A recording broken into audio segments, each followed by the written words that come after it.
Panibagong araw mga lods. Ayan, nag-prepare na nga pala ako ng bawang. Babalatan ko na para matimplahan na namin yung mga tinda naming fried chicken. Medyo marami-rami ito at ako lang mag-isa yung magbabalat. Tulog kasi si Bunso kaya hindi niya ako matulungan. Pagkatapos ko magbalat ng bawang, magre-repack naman ako ng mga sausawan, yung suka tsaka yung gravy. Pangiti-ngiti lang ako dyan pero nahihirapan talaga ako magbalat ng bawang. Pagkatapos ko naman dito ay maghihiwa rin ako ng sibuyas. O diba? Yung bawang mahapdi sa kamay tapos yung sibuyas mahapdi sa mata. O diba? Iyak talaga ako sa part na to. After 10 years natapos ko na rin balatan yung mga bawang kaya nilagay ko na rin sa blender.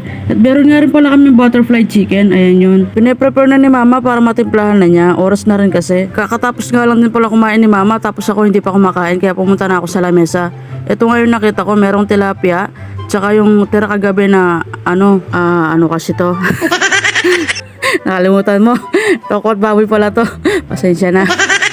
Tapos kumuha na nga pala ako ng kanin. Ayan, dito na lang din ako sa mangkok kumain kung saan yung pinaglagyan ni mama. Nasermonan pa ako, hindi naman daw ako nagugas ng plato kaya tipid-tipid din sa paggamit. Umupo na nga ako at para makakain na. Ayan, kinurot ko na nga yung tilapia. Sana all kinukurot.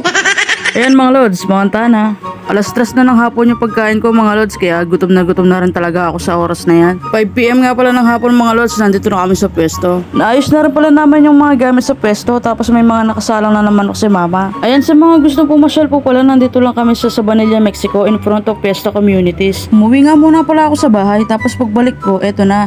Marami ng customer sa mama, marami na rin nakapila naghihintay. Lumapit na nga ako para makatulong na rin ako sa kanila para mas mabilis na rin maibigay yung iba pang mga order. Ayan, gusto ko lang po pala magpasalamat sa lahat ng mga bumibili sa amin, sa mga lahat na nag-aantay at sa mga lahat na suki na ni mama. Karamihan sa mga bumibili ay kilala na rin si mama dahil napanood yung video niya nung naghahanap ako sa kanya ng left side wings.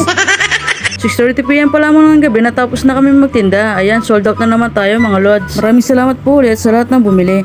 Ayan, sa mga gustong pumasyal po dito, marami po kayong pagpipilian. Marami na nagtitinda dito sa harap ng Fiesta Communities. Kaya kung papasyal kayo dito, siguraduhin yung may pera yung bulsa nyo kahit bare-bare lang. Kasi sigurado gugutumin kayo sa daming pwedeng bilhin dito. Nagliligpit na nga kami para kami makauwi na. Ayan, maraming salamat sa panonood. God bless!